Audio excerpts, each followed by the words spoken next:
Van harte welkom, kijker en luisteraar, op deze 4e zondag van de Advent. De Heer zij met u en met uw geest. Lezing uit het heilige evangelie van onze Heer Jezus Christus, volgens Lucas. Lof zij u, Christus.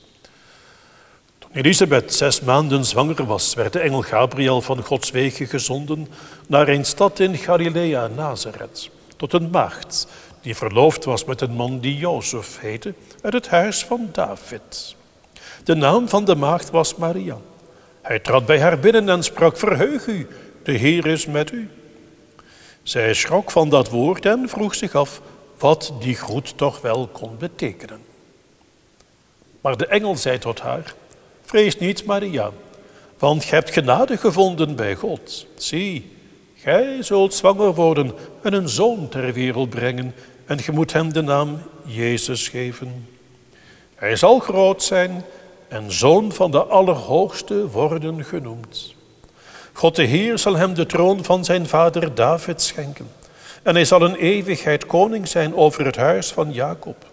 En aan zijn koningschap zal nooit een einde komen." Maria echter sprak tot de engel: "Hoe zal dat geschieden, daar ik geen man beken?" En hierop gaf de engel haar ten antwoord: "De Heilige Geest zal over u komen.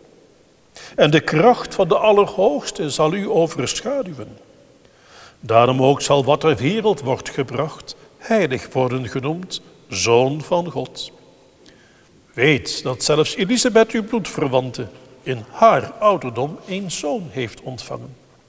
En, ofschoon zij onvruchtbaar heette, is zij nu in haar 6e maand. Want voor God is niets onmogelijk." Nu zei Maria: "Zie de dienstmaagd des Heeren, mij geschieden naar uw woord." En de engel ging van haar heen. Zo spreekt de Heer. Wij danken God.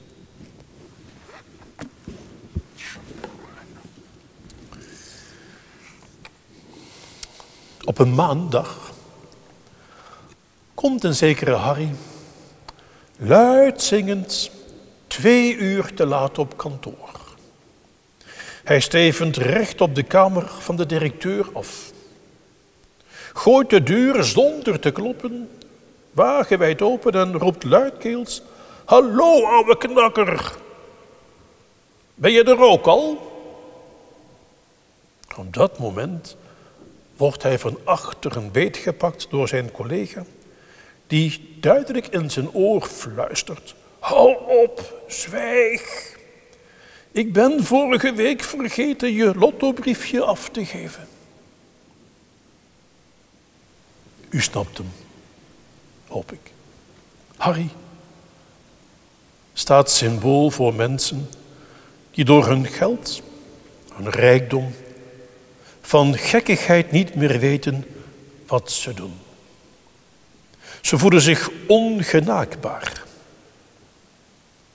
Zeker, er zijn er die hun boekje niet te buiten gaan, goddank.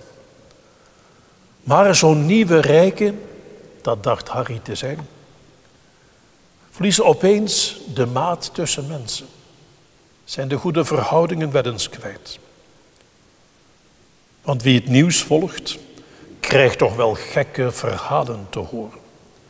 Bizarre ontwikkelingen in het leven van mensen waar ze vele anderen mee meetrekken. Denkt u maar, als u dat wat zegt, aan Jeffrey Epstein, die zijn rijke vrienden trakteerde op alles wat God verboden lijkt te hebben. En de perikelen van die vroegere premier van Italië, Berlusconi. Mensen die door hun rijkdom, bezeten door het geld, niet meer weten wat ze nog moeten doen. Het lijkt me ook heel lastig. Als je nooit meer hoeft na te denken wat je moet kopen en wat het kost. Alles wat je hart begeert en dat voldoet niet meer. Zoals u dat vroeger wel eens tegen elkaar hebt gezegd: bezit is het einde van verlangen. Een mens heeft nu eenmaal verlangens nodig.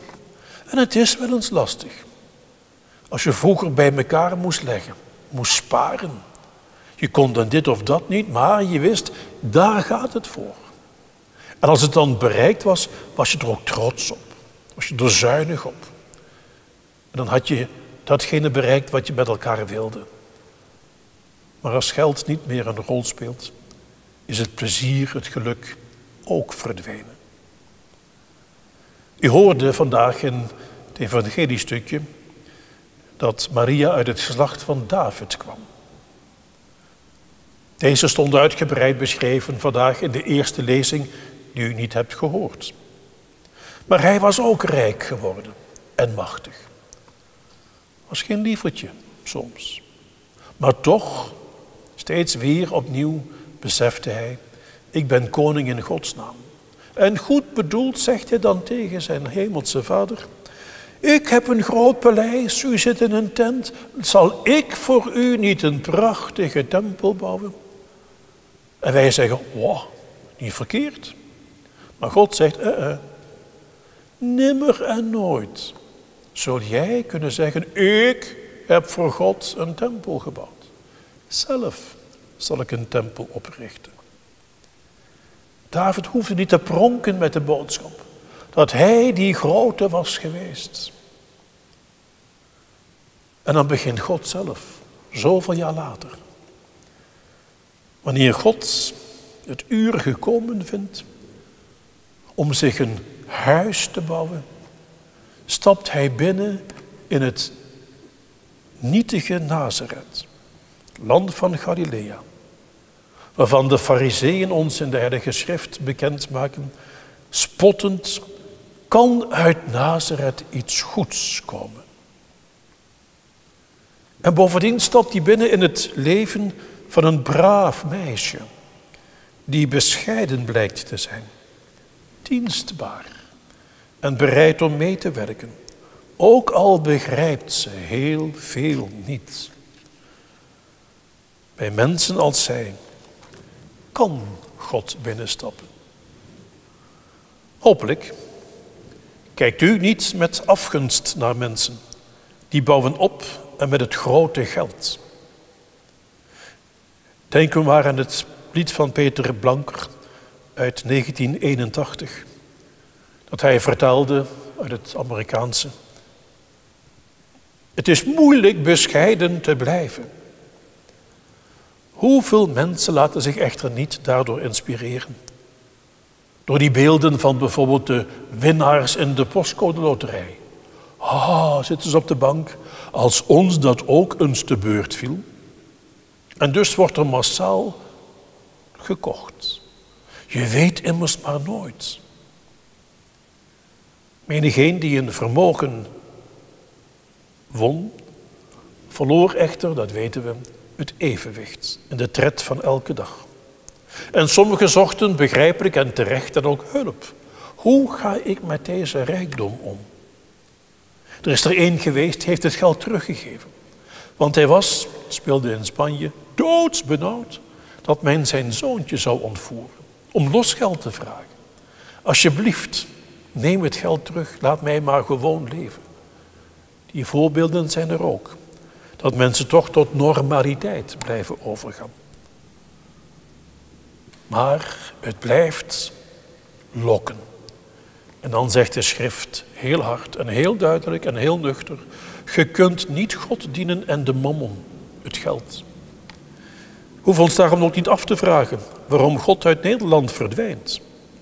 Hoewel niet iedereen het breed heeft, leven toch velen onder ons in Nederland en in Europa niet slecht. Zeker.